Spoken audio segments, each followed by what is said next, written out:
ద్వితీయోపదేశ కాండము 6వ అధ్యాయము 5వ వచనాన్ని ఈరోజు ధ్యానం చేద్దాం. నీ పూర్ణ హృదయముతోను, నీ పూర్ణ ఆత్మతోను, నీ పూర్ణ శక్తితోను నీ దేవుడైన యెహోవాను ప్రేమించవలెను. అందరూ చెప్పండి. నీ పూర్ణ హృదయముతోను, నీ పూర్ణ ఆత్మతోను, నీ పూర్ణ శక్తితోను నీ దేవుడైన యెహోవాను ప్రేమించవలెను. ఎందుకు అని చెప్తారు. ఎందుకు మనం ఆయన ప్రేమించాలో చెప్తారు.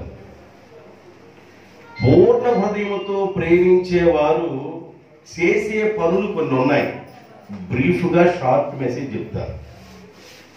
దేవుని దగ్గరికి వచ్చి అందరూ పూర్ణ హృదయముతోనూ, పూర్ణ మనసుతోనూ, పూర్ణ శక్తితోనూ దేవుణ్ణి ఆరాధించే వాళ్ళు చాలా తక్కువగా ఉంటారు. ఇజ్రాయేల్ ప్రజలు 6 లక్షల మందిలో దేవుణ్ణి పూర్ణ హృదయముతో ఆరాధించింది యెఫున్నె కుమారుడైన కాలేబు, నూను కుమారుడైన యెహోషువ తప్ప. 6 లక్షల మందిలో ఇద్దరు మాత్రమేనంట పూర్ణ హృదయముతో దేవుణ్ణి ఆరాధించి అనుసరించి నడిచింది. ఇక లెక్కేసుకోండి. 6 లక్షల మందిలో ఇద్దరు తేలారు. దేవుణ్ణి ఎవరు పూర్ణ హృదయముతో ఆరాధించారంటే యెఫున్నె కుమారుడైన కాలేబు, నూను కుమారుడైన యెహోషువ తప్ప. సంఖ్యాకాండం 32వ అధ్యాయము 11వ వచనం. 32వ అధ్యాయము 11వ వచనం.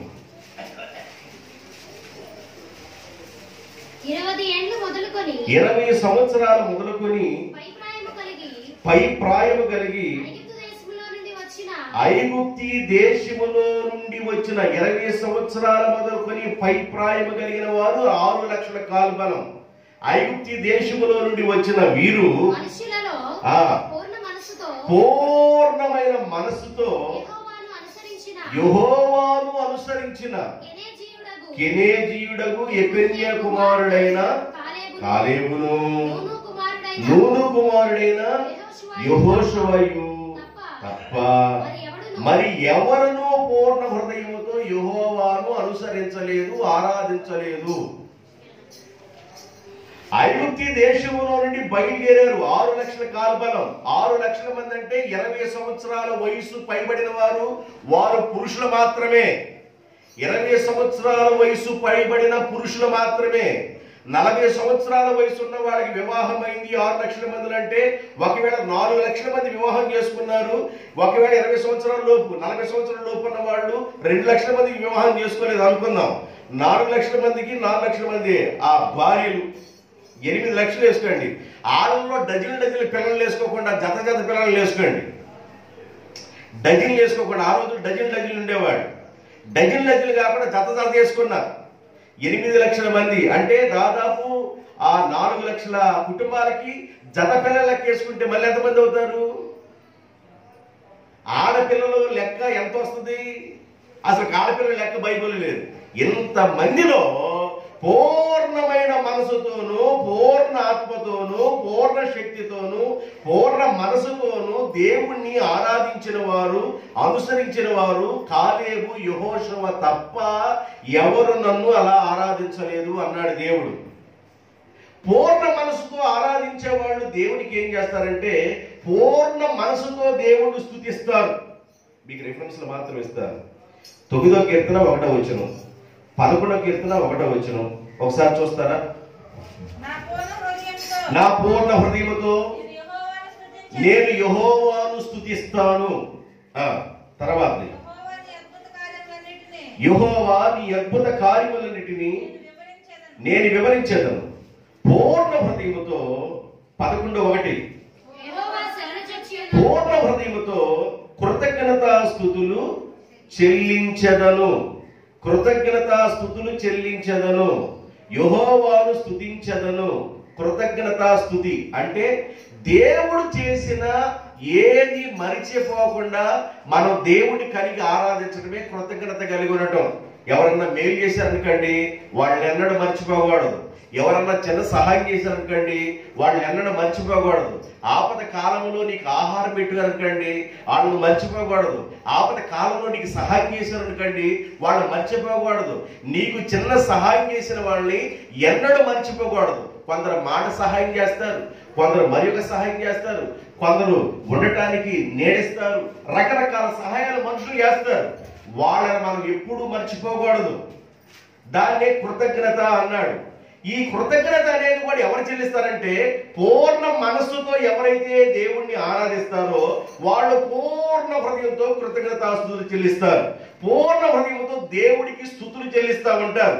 ఈ మనసు కలిగిన వాళ్ళు మాత్రమే ఆ పని చేయగలరు. దేవుణ్ణి ఆరాధించేటప్పుడు, దేవుని సన్నిధానానికి వచ్చి పాట పాడేటప్పుడు మనం కూడా ఎలా పాడాలంటే పూర్ణమైన మనసుతో పాడాలంట. పాట పాడేటప్పుడు కూడా ఎలా పాడాలంట? పాట పాడేటప్పుడు కూడా పూర్ణమైన మనసుతో దేవుని సన్నిధానంలో పాట పాడాలి. మొదటి దినవృత్తాంతాల గ్రంథం 13వ అధ్యాయము 6వ వచనం. మొదటి దినవృత్తాంతాల గ్రంథం 13వ అధ్యాయం 6వ వచనం.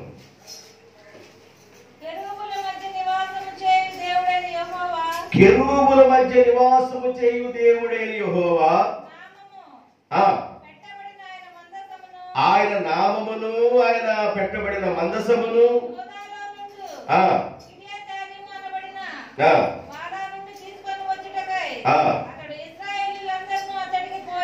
పోయిరి. వారు దేవుని యొక్క మందసము క్రొత్త బండి మీద ఎక్కించి అబీనాదాబు ఇంట నుండి తీసుకొని వచ్చిరి. బండిని తోలిరి. దావీదును ఇశ్రాయేలీయులందరూ పూర్ణ శక్తితో దేవుని సన్నిధిని పాటలు పాడిరి. ఎలా పాడిరంట? పూర్ణ శక్తితో, పూర్ణ మనసుతో, పూర్ణ ఆత్మతో, పూర్ణ బలముతో, పూర్ణ శక్తితో వారు దేవునికి పాటలు పాడారంట. అర్థమవుతుందండి? పాట పాడేది కూడా మనస్ఫూర్తిగా పాడాలి. పూర్ణ శక్తితో వారు దేవునికి పాటలు పాడారు. పూర్ణ బలముతో దేవుణ్ణి ఆరాధించారు. పూర్ణ మనసుతో దేవునికి కృతజ్ఞతాస్తుతులు చెల్లించారు. అట్లా చెల్లించే వాళ్ళలో చాలా అరుదుగా ఉంటారు. అరుదుగా ఉన్న వాళ్ళు ఇద్దరు తేలేరు, కాలేబు, యెహోషువ. ఐగుప్తు దేశములో నుండి 6 లక్షల మంది బయలుదేరారు, కానీ కానానికి వెళ్ళిన వారిలో పాత వాళ్ళు వీళ్ళిద్దరే. పాత వాళ్ళు అంటే 6 లక్షల మందిలో బయలుదేరి ఐగుప్తు దేశం నుండి కానానికి బయలుదేరిన వాళ్ళలో పాత వాళ్ళు ఇద్దరే కానాల్లోకి వెళ్ళారు, కానీ మార్గ మధ్యలో పుట్టారే వాళ్ళు వెళ్ళారు. బయలుదేరిన వాళ్ళు అక్కడ కానానికి వెళ్ళలా. దేవుడు వాళ్ళిద్దరి గురించి ఏమి సాక్ష్యం ఇస్తున్నారంటే, వాళ్ళు పాట పాడినను, ఒకవేళ వాళ్ళు కృతజ్ఞతాస్తుతులు చెల్లించినను, దేవునికి స్తోత్రాలు చెల్లించినను ఎలా ఉంటది అంటే, పూర్ణ మనసుతో, పూర్ణ శక్తితో, పూర్ణ బలముతో దేవునికి కృతజ్ఞతాస్తుతులు చెల్లించేవాళ్ళు, పాటలు పాడేవాళ్ళు. ఇప్పుడు నేను మీకు ఏం చెప్పాలనుకుంటానంటే, పూర్ణ మనసుతో దేవుణ్ణి ప్రేమించాలి. ఎలా ప్రేమించాలంట? దేవుణ్ణి ప్రేమించే మనం పూర్ణ మనసుతో ప్రేమించాలా. మన మనసులో మరి ఒక దానికి తావుండకూడదు, దేవునికే తావుండాలి. నువ్వు దీవించబడాలనుకుంటున్నావా? దేవుని ద్వారా ఆశీర్వాదం పొందాలనుకున్నావా? దేవుని ద్వారా బలాన్ని పొందాలనుకున్నావా? దేవుని ద్వారా ఆయన అధికమైన దీవెను పొందాలనుకుంటే పూర్ణమైన మనసుతో, నీ మనసులో మరొక దానికి చోటు ఉండకూడదు, దేవునికే చోటు ఉండాలి. దేవుడిని నువ్వు ఎంతగా ప్రేమిస్తున్నావో ఇప్పుడు నీకు అర్థమైంది నేను చెప్పే మాటలు బట్టి. దేవుడు నిన్ను ఎంతగా ప్రేమిస్తున్నాడో ఇప్పుడు చెప్పే మాటల బట్టి అర్థమైంది. జాగ్రత్తగా కొద్ది నిమిషాలు మాత్రమేనండి.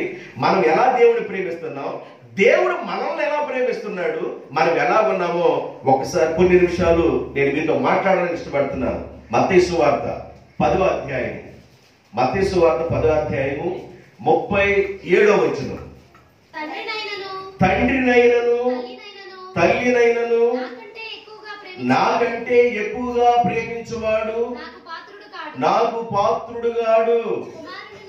కుమారుడైనను కుమార్తెనైనను నాకంటే ఎక్కువగా ప్రేమించువారు నాకు పాత్రులు కారు అంటే దేవునికి ఏమైనా స్వార్థం ఏమైనా ఉందా? దేవుడికి మాటల్లో ఏమైనా స్వార్థం ఉందా? తల్లినైనను తండ్రినైనను నాకంటే ఎక్కువగా ప్రేమించేవాడు నాకు పాత్రుడు కాడు, కుమారుడైనను కుమార్తెనైనను నాకంటే ఎక్కువగా ప్రేమించేవాడు నాకు పాత్రుడు కాడంటే దేవునికి ఏమన్నా స్వార్థం ఏమన్నా ఉందా? ఈ మాటను బట్టి ఎందుకు దేవుడు ఇలా మాట్లాడుతున్నాడు? పిల్లలు పుట్టారు, పెరిగారు, పెద్దవాళ్ళు అయ్యారు. పెద్దవాళ్ళు అయిన తర్వాత ఆ పిల్లల విషయాల్లో మనం ఏం చేస్తామంటే వివాహం చేస్తాం. అబ్బాయికి వయసు వచ్చింది, అబ్బాయికి వయసు వచ్చిన తర్వాత మనం ఏం చేస్తాం? వివాహం చేస్తాం. వివాహ ధర్మం ఏంది? వివాహం చేసిన తర్వాత వివాహ ధర్మం ఏంది? 2వ అధ్యాయంలోకి వెళ్ళండి. వివాహ ధర్మం ఏంది? 2వ అధ్యాయము 24వ వచనం. 24వ వచనం ఆది కాండం. నేను చెప్పలేదా? ఆది కాండం 2:24. కాబట్టి పురుషుడు తన తండ్రిని తన తల్లిని విడచి తన భార్యను హత్తుకొనును, వారిద్దరు ఏక శరీరమైందురు, వారిద్దరుగాక ఒకటైందురు. దేవునికి స్తోత్రం. గట్టి చెప్పండి హల్లెలూయా. ఎవరా 24 సంవత్సరాలు పెంచుకున్నా, ఎండ తగలకుండా వర్షం రాకుండా 24 సంవత్సరాల క్రితం పెంచుకుంటే భార్య వచ్చిందో లేదో నేనేమైపోయాను? చేదైపోయాను రా నీకు, నేనేమైపోయాను? చేదైపోయానని తల్లి తండ్రి ఇద్దరు బాధపడతారు. అసలుకి తల్లి తండ్రిని విడిచిపెట్టకూడదు. తల్లినైనను తండ్రినైనను ఎక్కువగా ప్రేమించువాడు నాకు పాత్రుడు కాడన్నాడు. ఇక్కడేమన్నాడు? కుమారుడైనను కుమార్తెనైనను నాకంటే ఎక్కువగా ప్రేమించువాడు నాకు పాత్రుడు కాదన్నాడు. వివాహమైంది బిడ్డకి. వివాహమైన తర్వాత దేవుడు ఏమన్నాడంటే తన తల్లిని తన తండ్రిని విడిచి తన భార్యను హత్తుకొనును, వారిద్దరు ఏక శరీరమైందురు. తల్లిదండ్రులకి బాధ వచ్చిద్దా రాదండి? బాధ వచ్చిద్దా రాదా? చెప్పండి. వివాహం అయిన తర్వాత, వివాహం కాకముందు అయ్యా సంతకెళ్ళి రారా, వెళ్ళి వస్తాడు. అయ్యా నీళ్లు తీసుకురా, తీసుకొస్తాడు. అయ్యా ఫలానా పని చేయి, చేస్తాడు. వివాహం అయిన తర్వాత సంత బొంత ఇంకేం లేదు, గంత ఈ ఆమెతోనే గడుపుతా ఉన్నాడు. తండ్రి ఫీల్ అవుతాడు అవడా? తల్లి ఫీల్ అయిద్దా అవదా? మీరు జాగ్రత్తగా చెబుతున్నారు, ఫీల్ అవుతారు. అంటే 80 సంవత్సరాలు మనం బిడ్డని పెంచుకున్నందుకు, 20 సంవత్సరాలు ఆ బిడ్డని ప్రయోజకుడు చేసినందుకు, ఆ బిడ్డ వివాహం అయిన తర్వాత వాక్యానుసారంగా తన భార్యను హత్తుకున్నప్పుడు, ఒకవేళ ఆ బిడ్డ కానీ అంతకుముందున్న ప్రేమలో లేకుండా భార్య ప్రేమలోనే ఉన్నట్లయితే తల్లి కన్నా తండ్రికి కన్నా తండ్రికి కాస్త కడుపులో బాధ ఉండిద్దా ఉండదా? సౌభాగ్యం గారు అంతే, అలాగే చూస్తుంటాను. బాధ ఉండిద్దా ఉండదా? బాధ ఉండిద్ది.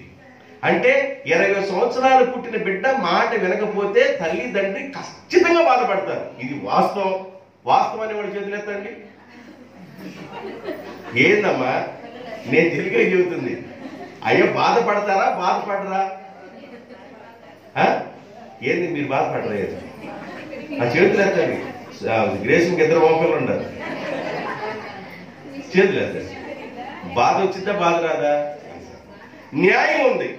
నువ్వు బాధపడుతుందో ఖచ్చితమైన న్యాయం ఉంది. నీకు ఆ బిడ్డిచ్చే ప్రేమ ఎప్పుడైతే తగ్గిపోయిందో ఖచ్చితంగా నీకు బాధ ఉండింది. ఈ బాధలో న్యాయం ఉంది. న్యాయం ఉందంటారా? అన్యాయం ఉందా?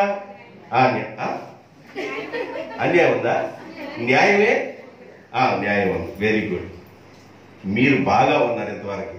న్యాయం ఉంది. 20 సంవత్సరాలు బిడ్డను పెంచి పెద్దవాళ్ళని చేసి ఆ బిడ్డ మాట వినకుండా, లేకపోతే వివాహమైన తర్వాత ఆ బిడ్డ మీ మాటలు లేకుండా భార్య మాటలు ఉండి భార్య ప్రేమిస్తుంటే 20 సంవత్సరాల యొక్క ప్రేమను బట్టి ఒక తల్లిగా ఒక తండ్రిగా మీరు పడే బాధలో ఖచ్చితమైన న్యాయం ఉంది. ఎంతవరకు మీరంతా ఓకే. దేవుడు మనల్ని ఎప్పటి నుంచి ప్రేమిస్తున్నాడు? రండి, ఎఫెసీ పత్రిక 1వ అధ్యాయం 4, 5, 6 వచనాలు. ఎట్లనగా తన ప్రియుని యందు తాను ఉచితముగా మనకు అనుగ్రహించిన తన కృపా మహిమకు కీర్తి కలుగునట్లు దేవుడు తన చిత్త ప్రకారమైన దయా సంకల్పము చొప్పున యేసు క్రీస్తు ద్వారా పరలోకపు తండ్రి అయిన దేవుడు మనలను కుమారులుగా స్వీకరించుటకై మనలను ముందుగా ఎంత ముందుగానో మనలను ముందుగా తన కోసము నిర్ణయించుకొని మనము తన ఎదుట పరిశుద్ధులమును నిర్దోషులమును ఉండవలనని జగత్తు, ఇది అండర్లైన్ చేసుకోండి, జగత్తుకి పునాది వేయబడక మునిపే ఆయన ప్రేమ చేత ఆయన క్రీస్తులో మనలను ఏర్పాటు చేసుకొనెను. ఎప్పుడు ఏర్పాటు చేసుకున్నాడంట? జగత్తుకి పునాది ఎప్పుడు వేశారంటారు? సైన్స్ ప్రకారం కోట్ల సంవత్సరాలు చెబుతుంది.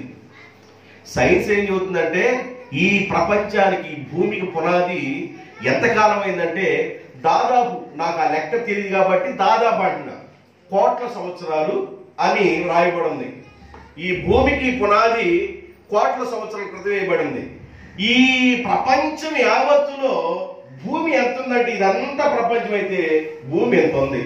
ఎంత ఉంది చెప్పండి? భూమి ఎంత ఉంది? ఎంత విశాలమైన ప్రపంచంలో భూమి ఎంత ఉందంటే ఎంత ఉంది? ఎంతలో 3 భాగాలు నీరు ఉంది. ఎంతలో 3 భాగాలు నీరు ఉంది.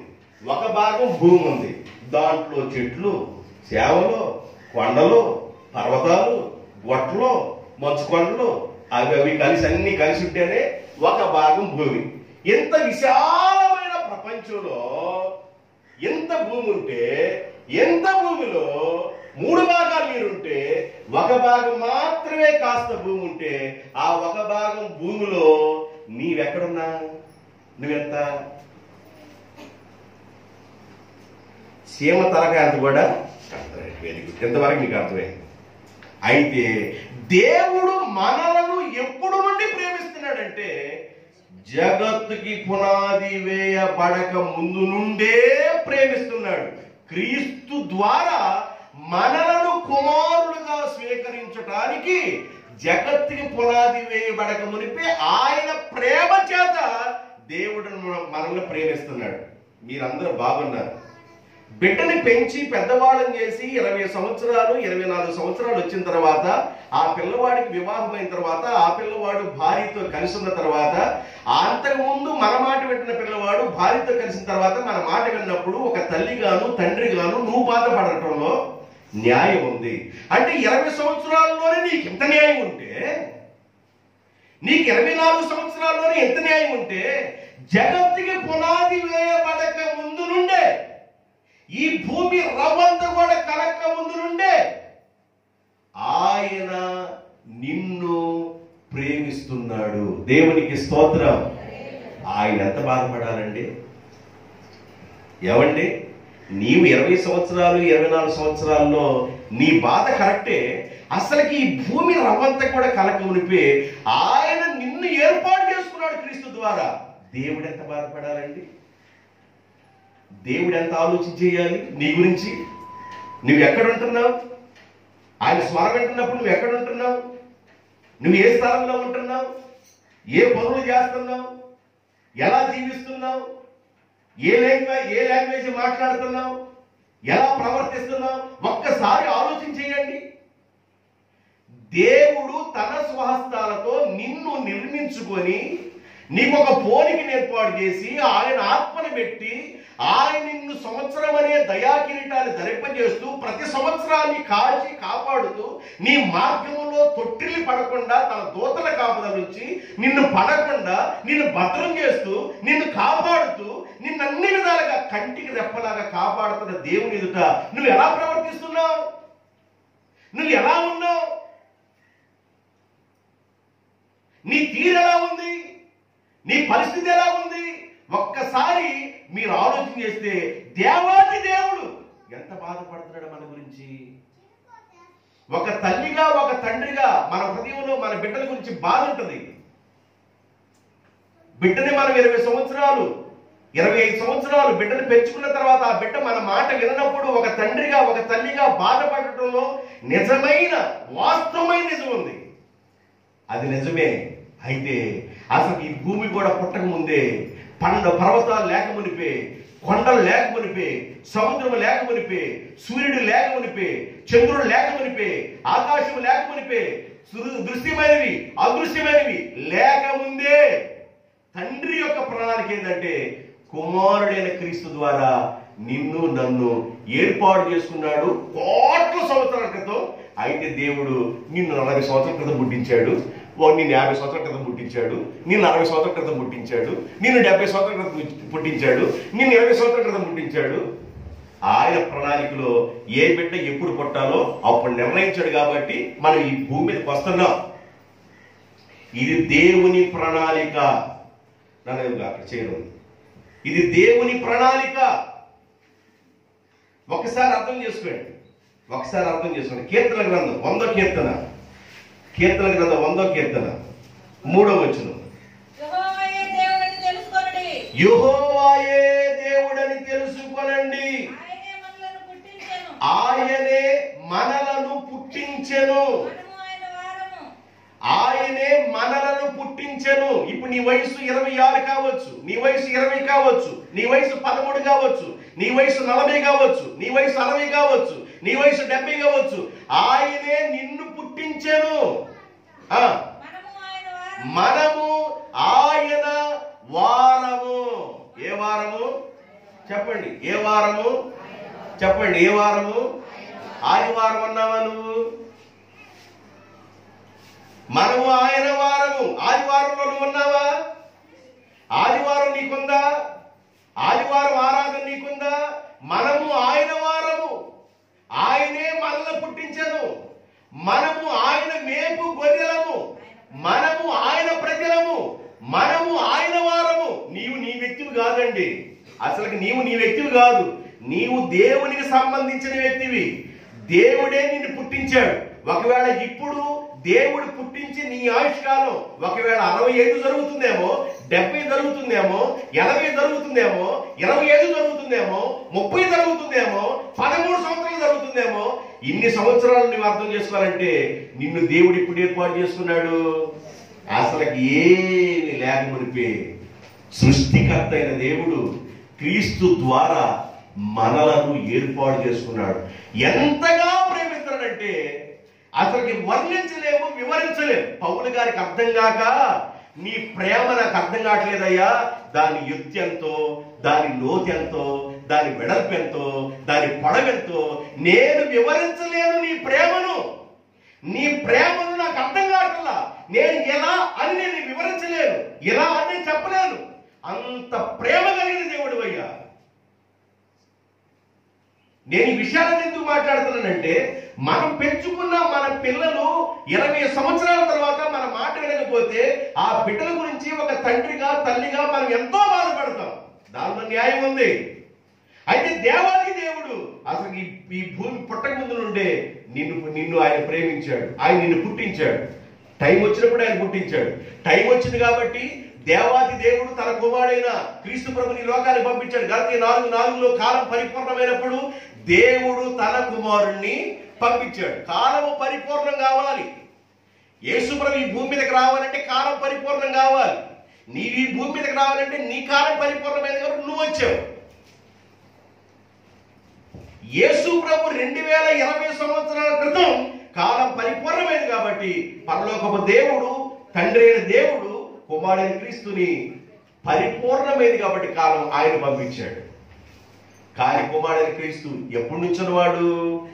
జగత్తుకి, ప్రపంచానికి నిర్మాణకుడైన, ప్రపంచం లేనప్పుడు శూన్యంలో ఉన్నప్పుడే ఆయన ఉన్నవాడు. అప్పుడే దేవుడు నిన్ను నన్ను ఆయన ఎప్పుడూ చూశాడు.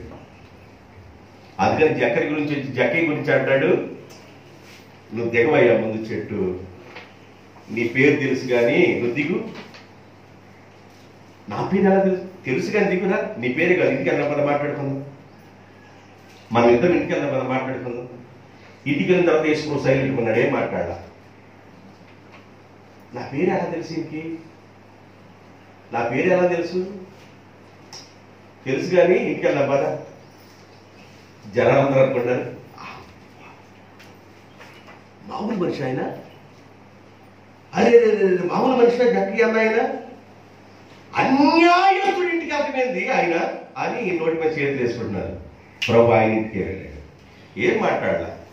తెల్లారి వాటిని సోకండాలు పెట్టి వామో వాయో ప్రభు 4 వందలు చెల్లిస్తానయ్యా, అన్యాయస్తుండయ్యా, అక్కడ వస్తుందయ్యా ఆయన బాధంతా చెప్తున్నాడు.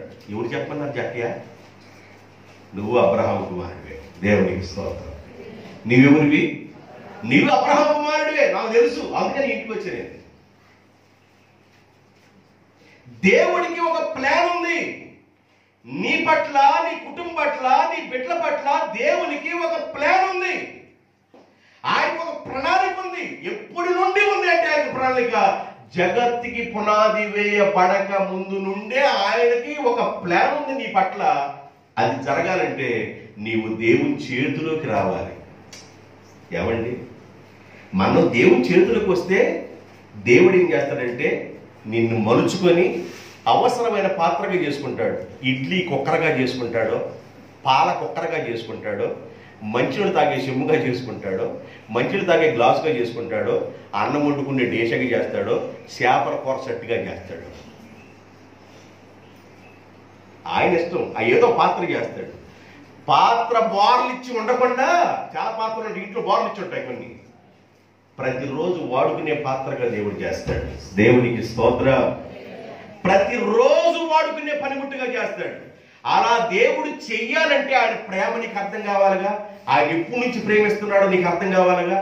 ఎప్పటి నుంచి ప్రేమిస్తున్న దేవుడు నీకు అర్థమైతే ఆయన ప్రేమ ముందు మనం తట్టుకోలేము, ఆయన దగ్గరికే మనం వెళ్తాం.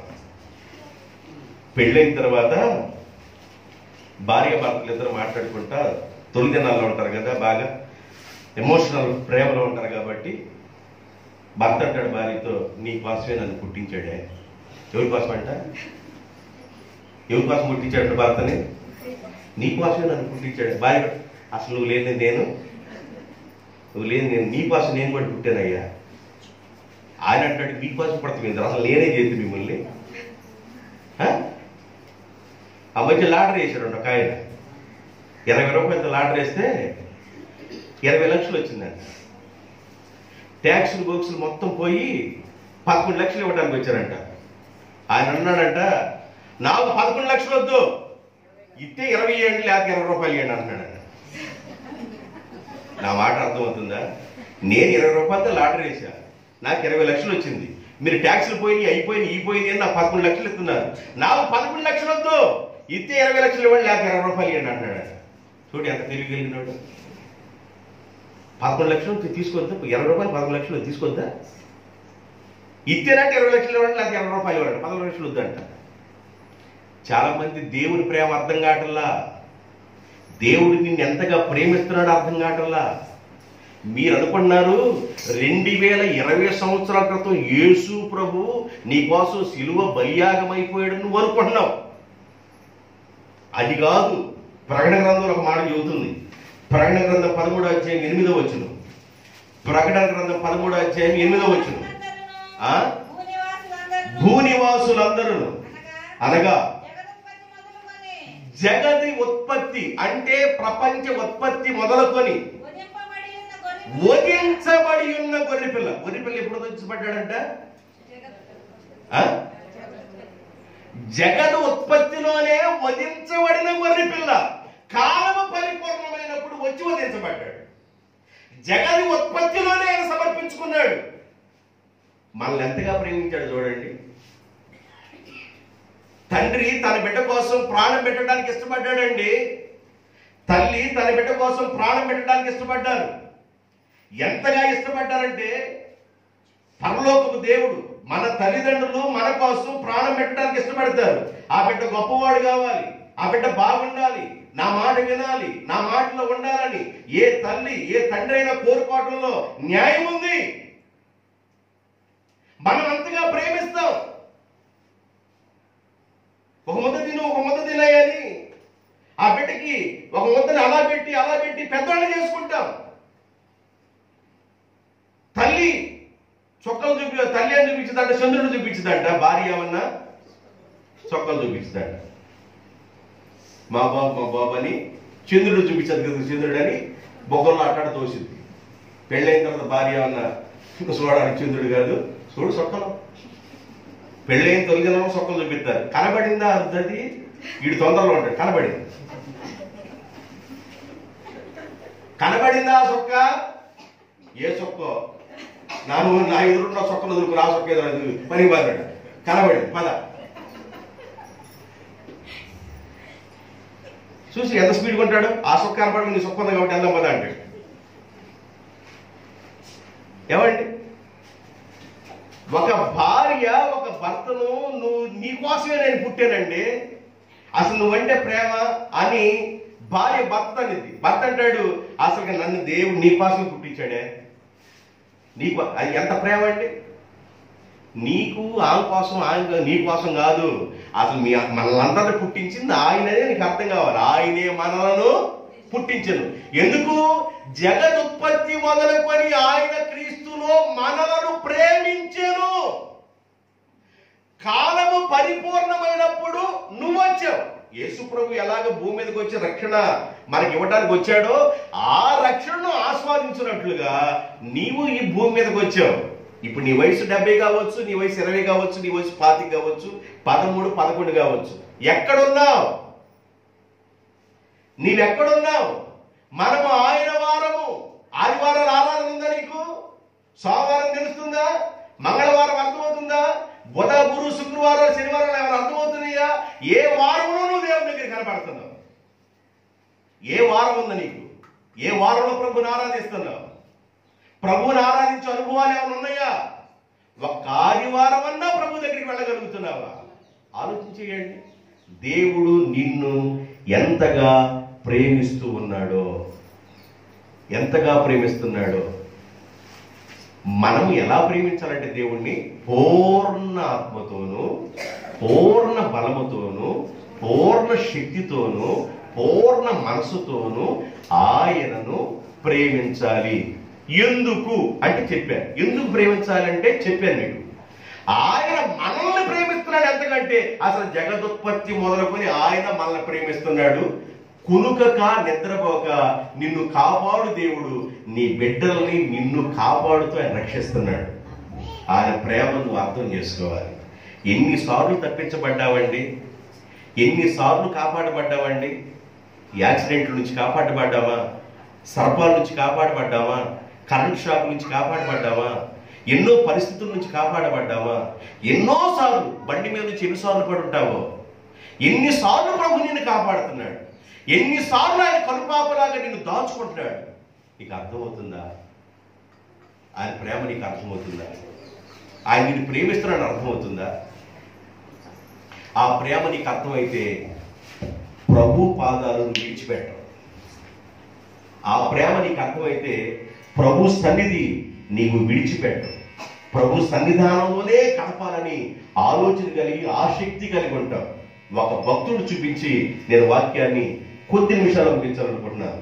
29వ అధ్యాయం మొదటి దినవృత్తాంతాల గ్రంథం 29వ అధ్యాయం, మొదటి దినవృత్తాంతాల గ్రంథం 29వ అధ్యాయం 1, 2, 3 వచనాలు. తరువాత రాజైన దావీదు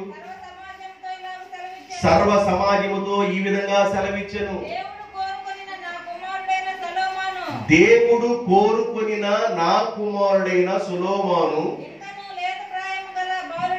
ఇంకను లేత ప్రాయము కలిగిన బాలుడై ఉన్నాడు. కట్టబోవు ఆలయము మనుషునికి కాదు, దేవుడైన యెహోవాకే ఆలయము కట్టాలి. ఈ ఆలయం కట్టే పని బహు గొప్పది. నేను బహుగా ప్రయాసపడి నా దేవుని మందిరమునకు కావలసిన, నా దేవుని యొక్క మందిరానికి కావలసిన బంగారమును, వెండిని, ఎత్తడిని, ఇనుమును, కర్ర పనికి కర్రను, గోమేదకపు రాళ్లను, చెప్పుడు రాళ్లను, వివిధమైన వర్ణములు కలిగిన పలు విధములైన రాళ్లను, మిక్కిలి విలువ గల నానా విధమైన రత్నములను, తెల్ల చలువరాయి విశేషముగా దేవుని మందిరపు పని కోసం ఇవన్నీ నేను సంపాదించాను. ఎందుకు ఇవన్నీ నేను చేశానంటే నాకు దేవుని ప్రేమ అర్థమైంది. దేవునికి స్తోత్రం. నాకు దేవుని ప్రేమ అర్థమైంది. ఇవన్నీ నేను దేవుని ప్రేమ కోసం, దేవుని యొక్క పని కోసం నేను ఇవన్నీ సిద్ధపరిచా. నా కుమారుడైన సొలొమోను చేత దేవుడు మందిరాన్ని కట్టించుకోవాలనుకున్నాడు. ఆయన లేత ప్రాయం కలిగిన వాడు కనుక నేను ముందుగానే వాటన్నిటిని సిద్ధపరుస్తున్నానని దావీదు గారు దేవుని మందిరం అంటే అవన్నీ సిద్ధపరిచాడట. దేవుని మందిరం అంటే దావీదుకి ఏంటి? కింద చదవాలి మీరు. మరియు నా దేవుని మందిరము మీద నాకు కలిగి ఉన్న మక్కువ చేత నేను ఆ ప్రతిష్ఠితమైన మందిరమును సంపాదించిన వస్తువులు గాక నా సొంతమైన బంగారమును వెండిని నా దేవుని మందిరము నిమిత్తము నేను ఇవ్వాలి. ఆయన ఉన్న ప్రేమ చూడండి, మక్కువ. నేను మీకు ప్రేమ గురించి చెబుతున్నాను. దేని గురించి చెబుతున్నాను? దేవుని ప్రేమ గురించి చెబుతున్నాను. దేవుని ప్రేమ పొందుకున్న భక్తుల గురించి మాట్లాడుతున్నాను. ఇప్పుడు నాకు మక్కువ, నాకు ఇష్టం. ఏది ఇష్టం అంటే దేవుని యొక్క మందిరపు పనిని జరిగించడం అంటే నాకు ఇష్టం. ఆ మందిరం కోసం నా సొంత బంగారమును, వెండిని, రత్నాలను, సర్వరాళ్లను, రకరకాలైన వివిధ రాళ్లను ఇవన్నీ నేను ఏర్పాటు చేశాను. నా కుమారుడు లేత ప్రాయంలో ఉన్నాడు కాబట్టి దేవుని మందిరానికి ఇవన్నీ అవసరం. నాకు మక్కువ, చాలా ఇష్టం. నాకు దేవుడు అంటే నాకు చాలా ఇష్టం. నువ్వు రాజు కదయ్యా, నువ్వు రాజు కదా, గొర్రెలు కాపర దగ్గర నుంచి నువ్వు రాజుగా చేశాడు కదా, రాజ్యంలో ఎన్నో బాధ్యతలు ఉన్నాయి కదా, ఎన్నో పనులు నువ్వు చూసుకోవాలి కదా అంటే లేదు లేదు లేదు, నాకు దేవుని మందిరం అంటే ఇష్టం. నాకేం ఇష్టం? దేవుని మందిరము అంటే ఇష్టం. దేవుని మందిరం అంటే ఇష్టం. నా చిరకాలము నా వాంఛేదంటే యెహోవా మందిరములో నేను నివసింపగోరుచున్నాను. మందిరాన్ని నేను ప్రేమిస్తూ ఉన్నాను. ఆయన మందిరం అంటే నాకు ఇష్టం. ఆయన సన్నిధి అంటే నాకు ఇష్టం. నేను రాజుగా ఉన్నా, విలువైన వస్తువులు నా దగ్గర ఉన్నా, అవి నేను దేవుని పని కొరకు వాడతాను. దేవుని మందిరం అంటే నా ప్రాణం. దేవుని మందిరమే నాకు మక్కువ. నేను ఆయన ప్రేమిస్తున్నాను. ప్రేమను ఎలా తెలియపరుస్తామండి? ప్రేమను క్రియారూపకంగా తెలియచేస్తాం. దేవునికి స్తోత్రం. ప్రేమను క్రియ ద్వారా. ఎంత ప్రేమ అండి నాకు. మా అబ్బాయి అంటే ఎంత ప్రేమ అండి. మా అమ్మాయి అంటే ఎంత ప్రేమ అండి. అబ్బాయి మీద ప్రేమ ఉన్నవాడు ఏం చేస్తాడు? మౌతులు ఎందుకులే, అన్ని అటు వెళ్ళిపోతాయేమోనని నా బాధ. అబ్బాయి మీద ప్రేమ ఉంటే ప్రేమ ఉన్నవాడు ఏం చేస్తాడండి? కూతురి మీద ప్రేమ ఉంటే కూతురి మీద ప్రేమ ఉన్నవాడు ఏం చేస్తాడండి? ప్రేమ ఏదైనా చేయొచ్చు. దేవునికి స్తోత్రం. హల్లెలూయా. దేవుని మందిరాన్ని ప్రేమిస్తున్నాడు భక్తుడు. 2 రిఫరెన్స్లు ఇస్తాను, వాక్యాన్ని ముగించాలనుకుంటున్నాను. 2 రిఫరెన్స్లు ఇస్తాను. 26వ అధ్యాయం కీర్తన గ్రంథం 8వ వచనం, 65 కీర్తన 4వ వచనం. యెహోవా నీ నివాస మందిరమును, నీ తేజో మహిమ నిలుచు స్థలమును నేను ప్రేమించుచున్నాను. దేవా, నీ తేజో మహిమ నివసించు స్థలమును, నీ మందిరమును నేను ప్రేమించుచున్నాను. చిరకాలము యెహోవా మందిరములో నేను నివాసము చేయగోరుచున్నాను. యెహోవా ప్రసన్నతనే చూడాలని, ఆయన ఆలయములో నేను ధ్యానించాలని 27 కీర్తన 4వ వచనంలో నేను ఇలా ఉన్నానయ్యా ఆశతో అంటాడు. చదవలసిన అవసరం లేదు. చదవమ్మా. యెహోవా యొద్ద నేను ఒక వరం అడిగాను, దానిని నేను వెతుకుచున్నాను. యెహోవా ప్రసన్నతను చూచడానికి ఆయన ఆలయంలో ధ్యానించడానికి నా జీవిత కాలమంతా యెహోవా మందిరములో నేను నివాసము చేయగోరుచున్నాను. యెహోవా మందిరములో నివాసము చేయగోరుచున్నాను. ఆసాపు కీర్తనలు అంటాడు. చదవండి 65:4. నీ ఆవరణంలో అంటే 84:1 చదవండి. 84:1 84:1-2 10 వచనం. 1-2 84:1-2 10 వచనం. సైన్యములకు అధిపతిగా యెహోవా నీ నివాసములు ఎంత రమ్యములు. యెహోవా మందిర ఆవరణములను చూడవలెనని నా ప్రాణము ఎంతో ఆశపడుచున్నది. నా ప్రాణము సొమ్మసిల్లుచున్నది. జీవము కలిగిన దేవుని మందిరాన్ని దర్శించడానికి నా హృదయమును నా శరీరమును ఆనందముతో కేకలు వేస్తుంది. నా హృదయము నా శరీరం కూడా కేకలేస్తుంది ఆయన మందిరాన్ని చూడాలని. 10 వచనం. నీ ఆవరణములో ఒక్క దినము గడుపుట 1000 దినముల కంటే శ్రేష్టము. ఒక్క రోజు నీ మందిరములో గడపటం 1000 రోజుల కంటే శ్రేష్టము. ఆదివారం దేవుని మందిరములో కనబడుతున్నావా? ఆదివారం నీకు ఆరాధన ఉందా? ఆరాధనలో దేవుణ్ణి ఆరాధించడానికి భయం ఉందా? అసలు దేవుడు అంటే దేవుని ప్రేమ ఏందో నీకు అర్థమవుతుందా? నువ్వు ఎలా ఈ భూమి మీదకి వచ్చావు, ఎవరు నిన్ను పుట్టించాడు నీకు అర్థమవుతుందా? నీవు దేవుని సొత్తు అనే విషయం నీకు అర్థం కావాలి.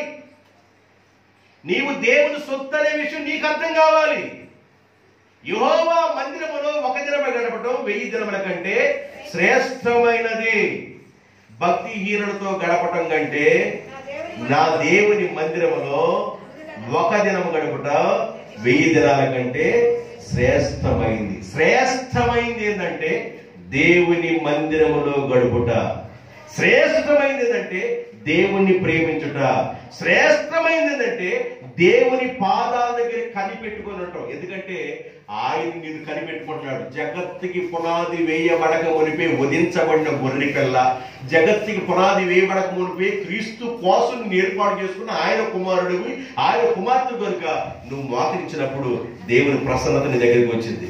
కొన్నేళ్ళ దగ్గరికి దేవుని ప్రసన్నత వచ్చింది. పేతురు దగ్గర దేవదూతలు వచ్చారు. దానియేలు దగ్గర దేవుడు తన దూతను పంపించాడు. షడ్రకు మెషకు అబేద్నెగో తన దూతను పంపించాడు. సింహాలు నోడు మూశారు, అగ్ని చల్లార్చారు, అద్భుతాలు జరిగినాయి. నువ్వు యథార్థంగా దేవుణ్ణి ఆరాధించగలిగితే, నేను ఫస్ట్ లో చెప్పాను, 6 లక్షల మందిలో యథార్థమైన మనసుతో, పూర్ణమైన మనసుతో ఆరాధించిన వాళ్ళు ఇద్దరే కనబడుతున్నారు. నీవు అలాగున్నట్లయితే, నీవు పూర్ణమైన మనసుతో నువ్వు ఆరాధించగలిగిన వ్యక్తిగా ఉన్నట్లయితే, నిన్ను నీ పిల్లల పిల్లల పిల్లల పిల్లల పిల్లల వంశమును దేవుడు ఆశీర్వదిస్తాడు. కాబట్టి ప్రభు పాదాలు కొట్టుకుందాం, ఆయన్ని ఆరాధిద్దాం, ఆయన పాద సన్నిధానంలో కనబడదాం. చిన్నగా ఒక పల్లవి చరణం పడతాను, అందరు కలిసి చక్కగా గట్టిగా పాడమన్నాడు దేవుడు. ఎట్లా పాడాడు? పాట కూడా పూర్ణ శక్తితో పాడాలంట. చప్పుడు కూడా ఎట్లా కట్టాలి? అరిసి రుద్దినట్టుగా చప్పుడు కట్టాలి. మీరు అట్లా చప్పుడు కట్టండి. మహోన్నతుడా నీ కృపలో నేను నివసించుట నా జీవిత ధన్యతయున్నది. మహోన్నతుడా నీ కృపలో నేను నివసించుట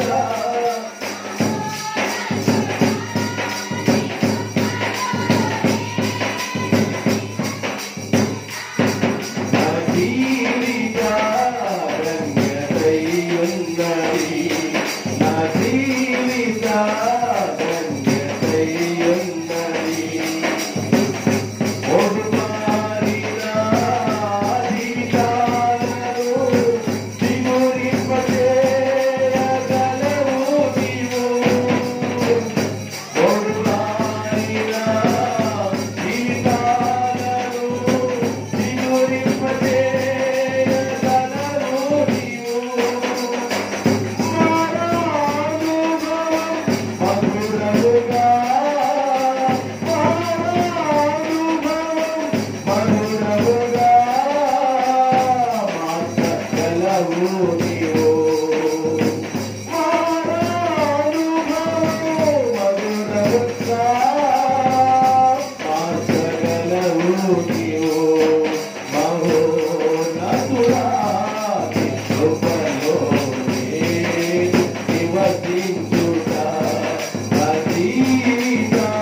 పడుకుంటే మంచం నుంచి ఎగిరిపడ్డది ఒక దెయ్యం.